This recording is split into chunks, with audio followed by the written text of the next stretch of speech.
Magandang araw sa inyong lahat mga bok at welcome back na naman sa Mumunti Kong Channel.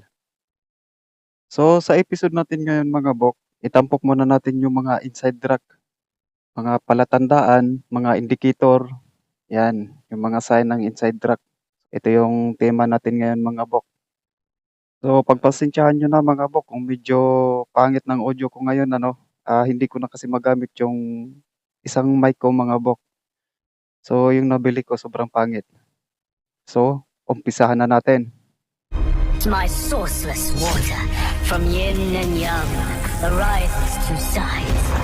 From land and sky emerges the divine.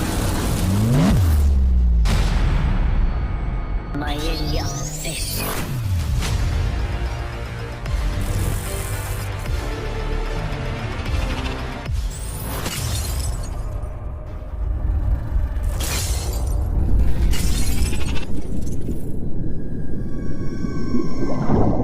So ngayon mga bok, ayan, ito yung unang marka na ipapakita ko sa inyo. Ayan mga bok, sana makita lang to. So ayan mga bok, ayan, kung mapapansin nyo may linya, no? Tapos tagos yan doon mga bok, yan. Ayan mga bok, parang letter D.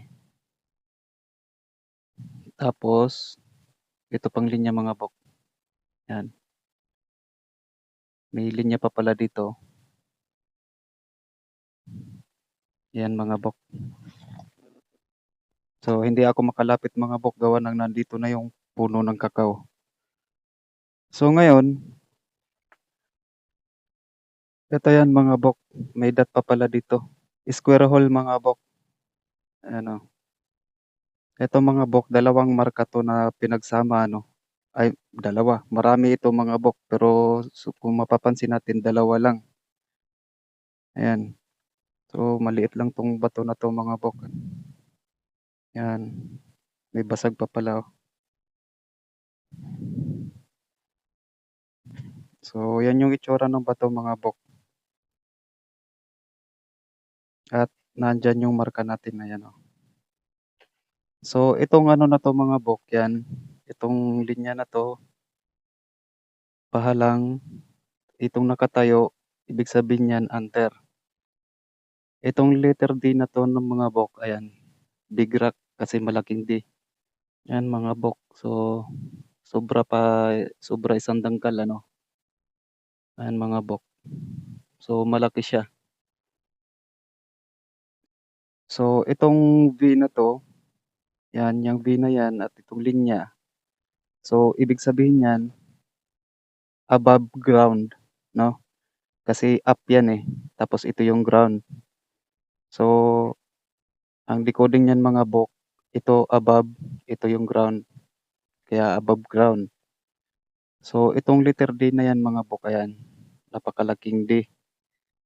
So, ang ibig sabihin niyan mga bok, big rock. At may hole yan mga bok, ayan, papasok to mga bok, parang 12:00. Pero, itong hole na to mga bok, oblong, yan paoblong siya, na nasa loob ng letter D. So, ibig sabihin yan mga bok, inside the big rock, sa bandang taas mga bok. So, nandito yung kalagitnaan ng bato, pero nasa taas nilagay yung hole. Kasi, ang ibig sabihin yan mga bok, sa taas tayo mag-uumpisang magbasag. Pababa, kasi ayan mga bok, 12:00 yan. Ang ng hole na yan. Tapos naman ito mga bok, itong hole na to na parang square, ayan mga bok, ito. So ito naman, kasama tong linya na to, ayan, yung linya, tapos yung bilog, ibig sabihin yan mga bok, above, no? So ito, B, tapos may linya, above, ground. Tapos above na naman yung target natin. So dalawang above ang natin mga bok. Bakit kaya? Kasi dito mga bok, ayan o, target natin ang bato, 'di ba? So sa taas lang mga bok, may isang bato. Sa taas pa uli, may isa pang bato. Ano mga bok? Malaking bato din 'to mga bok na nakahiga, pero mas malaki 'yon. Kasi ito yung nakasa dito mga bok, ayan o, big rock. Tapos above yung item natin. So mula dito, ayan, mula dito, pagtaas natin mga bok, yan yung tinutukoy ng ng above na 'to, ito, above ground, yan. Pero yung item natin mga bok, pagkatapos ng ground, nasa taas pa uli. Kaya ayan, pagkatapos ng isang bato, aakyat tayo uli. Yun ang target natin mga bok. So ganito ang decoding. Napakasimpleng marka lang mga bok, ano. Ito, yan, parang letter T, tapos ikinonekta yung D. Yung D naman may hole, tapos sa taas ng linya na 'to, may hole din. Tapos naka-V ito mga bok, ayan o. Sinadya talaga yan mga bok dahil kumpul-kumpul itong marka na 'to. Ayan mga bok, 'no. Kung mapapansin niyo.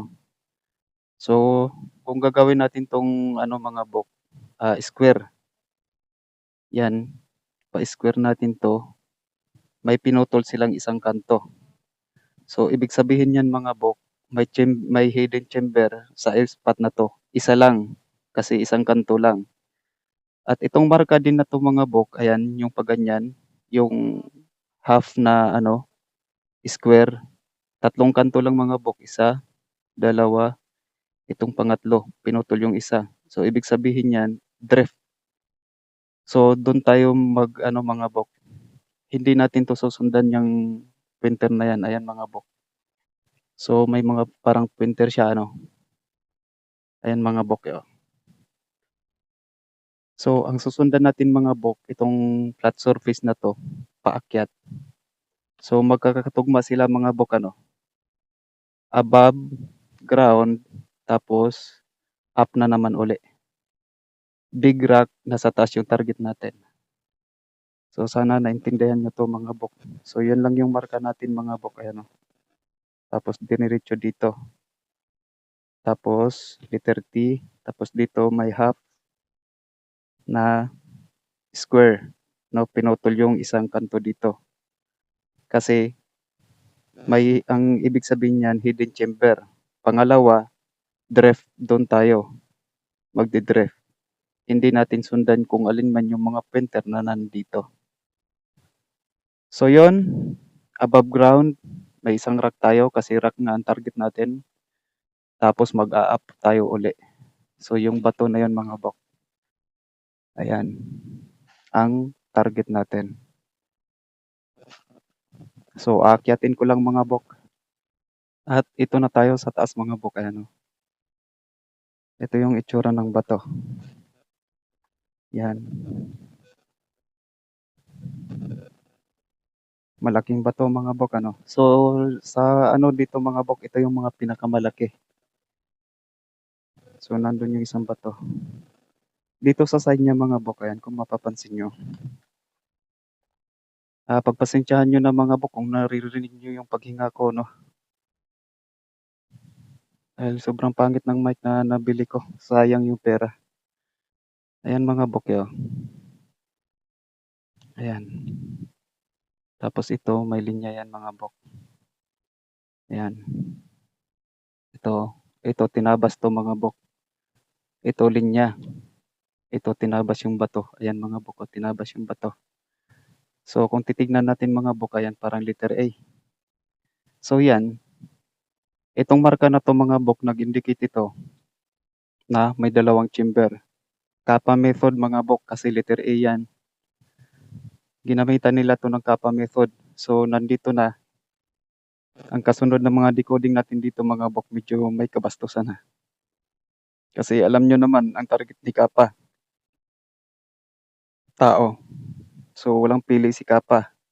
Lalaki, babae, bata, matanda. Kaya Makikita nyo sa mga nabablog dito, yung mga may female organ, may male organ, ano.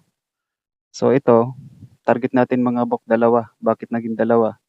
Kasi kung gagawin natin itong triangle mga bok, ayan, may hidden na naman. Itong isa din, kung ididire-diretso natin yan. So dalawang chamber. Yan yung ibig sabihin ng letter A na may B sa gitna. Dalawang chamber. Kappa method ang ginamit nila dito. Kaya yan yung letter A. So dito sa taas mga bok, ayan, ito na. Ang bato dito sa taas, malapad. Ayan, sobrang lapad mga bok. Pero, ang isang napakagandang ano nito mga bok, yan, yung marka na yan. Ayan mga bok. Oh, tanggalin ko lang to. Ayan mga bok. Pansin nyo ba? Ayan mga bok, oh. So yun, may hole yan mga bok. Ayan. Nakasi, yan. Tapos may hole. Tapos ibinaba dito. Tapos may hole na malalim mga bok. Oh, kasya 4 mga bok. Bilog na bilog yung hole, kasya 4 na daliri. Pansinin nyo to mga bok. So mula dito sa hole, ayan mga bok. So ganun yung itsura niyan mga bok. May tabas dito, no? May tabas din dito mga bok. Ayan. So naka-V ito mga bok, ang tabas niya. So ibig sabihin, break these markings na yan mga bok. Bakit break these markings? Kasi bilog na ito mga bok. Ayan, kung mapapansin nyo. Sobrang bilog na yan niya na may tumagos yung linya. Pero dito lang sa taas yung linya mga bok, ha. Ayan, no? No? Break these markings. So ibig sabihin, ang babasagin nating bato ay mismong marka. Pinagmarkahan na bato na may marka din ang babasagin natin. At may isang hole pa dito mga bok. Ayan, o. Kasya yung isang daliri. Ayan. So yun. Maybe pa pala dito mga bok. Ayan, o. Oh, so napakalapad, 3 daliri mga bok kasya. Mula dito, 3 daliri. Pababa. So yan, ang ibig sabihin yan mga bok. Ayan. C na may hole. So inside rock. Yang letter S na yan mga bok, ayan. Pag ganyan. Ibig sabihin, yung inside rock na to mga bok, nasa taas at nasa baba. Yun lang yung ibig sabihin yung letter S na yan mga bok. Lahat ng letter S mga bok. No, pag ganyan. Taas, baba. Yun lang yung ibig sabihin nun. So, dalawa ang ano niyan mga bok. Either ang tinutukoy niyan, dalawang bato o kaya dalawang entrance ang tinutukoy niyan. Pero, ang nakasaad lang niyan, taas at baba. So, yung naka-enclose natin mga bok, nasa taas, nasa baba. Dalawa. Katulad din ng letter A na nandyan. So, ito, break these markings. Yan. May target pa tayong isa mga bok sa bandang kaliwa. Sa taas naman, ayan mga bok, ito. Itong linya na yan at yung tuldok na to, ibig sabihin sa taas. So, andun mga bok. Pupuntahan natin sa taas. Hindi tayo aakyat dito mga bok. Yan yung pointer natin mga bok. Yo. Yang C na yan. Ayan o. Pansin nyo ba mga bok? No? Nandun ang isang target natin mga bok. Yung naka-enclose. So, yung dito sa baba, dito na mga bok. Ito na yung indicator. Itong hole na to, bilog na bilog, magkinis. Ibig sabihin, ang deposito ay nandito na sa bato na to. May target pa tayo sa kaliwa, bandang taas. So, pupuntahan natin doon dito sa kaliwa, sa taas. Pero nakaturo na yan doon mga bok. So, i-check natin yan dahil doon yan papunta. Doon ang tinutukoy niyan taas. So, dito, ito na yung kinalalagyan ng mga bok. Ano? Ito yung isa. Ayan mga bok, oh, pansin niyo ba 'to? 'Yan, hmm, kasya ng 2 daliri 'no, malaki, malalim mga bok. May na kasya din 3 daliri, ayan, paoblong mga bok, ayan, oh. So, oblong din yung nakasulat dun sa isang bato. So, nandito na yung oblong mga bok, ayan, oh. Oh, palabas mga bok. Ito mga bok, oh, 'yan, may stopper. So, parang nakaganyan palalim. Dapat itong hole na 'to mga bok, walang laman ito. Pero dahil sa linya na 'to, ayan mga bok, lumabas. Kahit ini-stop niya 'tong ano na 'to, itong hole na 'to, dito 'yan dadaan mga bok. Ayan, ayan mga bok, pababa. Na kung saan, yung linya na 'yan, papunta naman dito. Nakadugtong 'yan mga bok, ayan. 'Pag bumaba yung tubig niyan mga bok, dito 'yan pupunta. So, ito na mga bok. Pansin niyo ba 'to mga bok, dalawang C? So, ito yung mga markang mga bok na yung bilog na may tuldok sa gitna. 'Di ba on the spot yun mga bok sa ano. So, ito naman mga bok, ang code ni Amaterasu, yung mirror, yung bilog na may tuldok sa gitna. Pero, ang ginamit nila dito mga bok, letter C, dalawa. Kasi, dalawang bato ang target natin mga bok.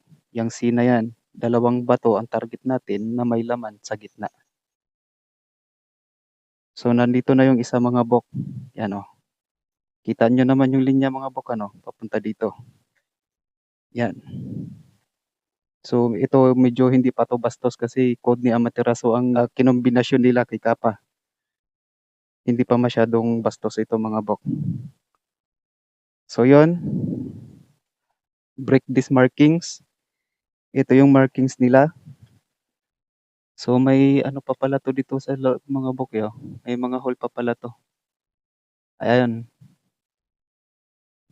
So, small pala 'to mga bok. Ito na yung bastusan na 'to mga bok, literal. So, ito babae 'to mga bok. So, nasabi ko naman mga bok sa mga naunang video ko 'no, yung mga babae may 3 butas 'yan sa gitna ng 2 hita nila sa pagitan.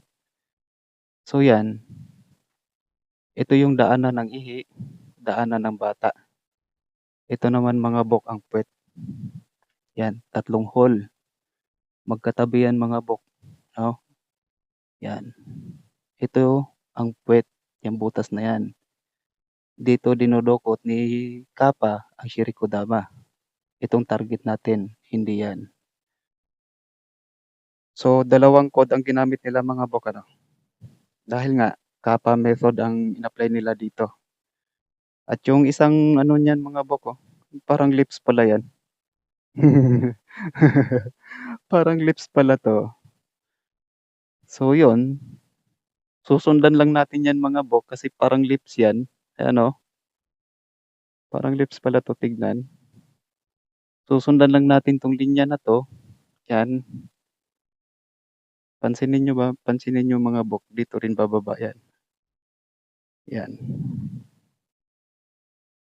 So, ito, ayan mga bok yung linya, 'no. 'Yan, 'yan na. So, yun na yun mga bok. Meron tayong isa. Gano'n lang ang ibig sabihin niyan mga bok. 'Yan, taas, baba, break these markings kasi makinis na yung butas. May target pa tayong isa sa taas, 'yan, bandang kaliwa. Yang linya na 'yan, nakaturo 'yan do'n. Pupuntahan natin 'yan do'n. Nandito na yung isa. Ayan na mga bok. Mirror. Ang code ni Amaterasu. Kailangan na lang nating yumuko. Dungawin pa ganyan mga bok. So, 2 bato ang target natin. Yan yung nakasaad dito. At small lang ito mga bok. Dahil nandito ang code ng female organ. Code ng yin o babae. Ayan. So, daanan ng ihi, daanan ng bata, ito yung puwet. butas ng puwet, ito yung target natin. So yun, malalim man 'to mga bok. Madalas na nakakatagpo ako ng ganitong mga marka 'pag sikapa ang ginamit, malalim. So kahit dukot yan mga bok, pero makapal, sobrang kapal ng ano nito mga bok, sobrang kapal ng tinapal nila. Kasi itong bato na 'to medyo may kalambutan. So ibig sabihin ang target natin mga bok, nasa ilalim pa ng bato na 'to o maaaring nandito sa halos inupuan na ng bato na 'to kasi sobrang lambot ng mga bato dito mga bok. Hindi kagaya ng diyan sa ibang lugar na sobrang tigas. So ito sobrang lambot ng mga bato na 'to mga bok. So expect na natin na dito yan sa bandang ilalim. So sobrang kapal ng babasagin. Halos parang basagin na 'to lahat mga bok ano. So puntahan lang natin yung isa dun mga bok. Nandun banda, post ko lang muna 'to. So ayan mga bok, nandito na ako sa pangalawang target natin. Yan, kung mapapansin niyo 'to mga bok, malaking H. So naitampok ko naman na 'to mga bok dun sa mga naunang video ko 'no. Ayan. So parang mga 6 feet yata ang ano nito mga bok. Ayan, parang nasa 6 feet. Tapos dalawang pie ito mga bok oh. Mga dalawang pie yung lapad. So ito, nakasaad nito mga bok ang method ni Kappa. So medyo may na-misunderstood ko 'tong mga bok. So literal itong H na 'to mga bok, ayan, ibig sabihin niyan, itong area na 'to in-applyan nila ng Kappa method. Yung main deposit nila mga bok, ito yung pinaupo nila sa sunken layer. 'Pag nakita niyo yung H na nakahiga. At pansinin natin 'to mga bok, ayan oh. So dito papanipis. Ayan, dito papakapal parang ano mga bok, ayan oh, naka-B, no? May dalawang C. Kasi ito, sinasaad nito mga bok, ito na yung puwet. Yan, ito yung puwet natin mga bok. Ay, hindi pala natin. Sa victim ni Kappa. Ito yung puwet. Pero buhay ito mga bok. Kasi ginawang B pa yan. Yan oh, ginawang B. So kung mapapansin natin mga bok, ayan, may mga hole pa dito. No? Dalawa. Pangatlo. Ayan, ito pa linya. Linya. Yan. Tapos ito parang bilog malaki. Ayan mga bok. Tatlong hole. Ito guhit-guhit. Ito talagang butas ito mga bok. So ito na yung target natin mga bok. Nandito na naman 'to sa ilalim. Ayan. Nakapile na naman yung bato diyan sa ilalim mga bok. So ang ibig sabihin niyan mga bok, dukot. Yang ano na yan. Kappa method yan mga bok ha. Pag nakita niyo yan sa site niyo mga bok yan, yang malaking letter H na nakahiga. Ibig sabihin yung mga main shaft nila, yung main deposit, pinaupo yan sa sunken layer. Kaya wag niyong basta-bastang anuhin yan mga bok. So kailangan may ano kayo, sapat na budget niyan, sapat na mga kagamitan para hindi masayang yung mga pagod nyo. So itong isang mga bok, dudukutin natin 'to. Ayan, papasok yun mga bok oh. So nasa gitna. Ayan, may dalawang linya nasa gitna. Pero sa baba mga bok kasi may isang linya pa dito. Yan, pababa. So ibig sabihin nasa ilalim. Ilalim ng bato na 'to mga bok. So nasa gitnang bato, pero nasan dito sa ilalim. Malaking bato din 'to mga bok. So gano'n ang ginamit nila dito mga bok, gawa ng sobrang lambot kasi ng mga bato dito. So yan yun mga bok oh. Yan yung bato, no? Grabe kalaki niyan mga bok. Yan oh, dito pa yan. Yan, natakpan lang ng lupa. So ngayon, nasa gitna pero dito sa ilalim. So, magkakabasagan na naman 'to mga bok. So, yun yung ibig sabihin nun mga bok, yung letter H na nakahiga.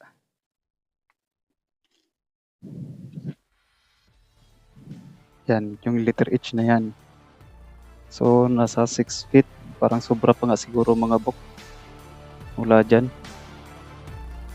Yan, papunta doon. Parang sobra sa 6 feet. So, puntahan muna natin yung ibang mga bok. Sana nakuha nyo to. Sana nakapulutan nyo to ng konting informasyon patungkol dito sa letter H na nakahiga.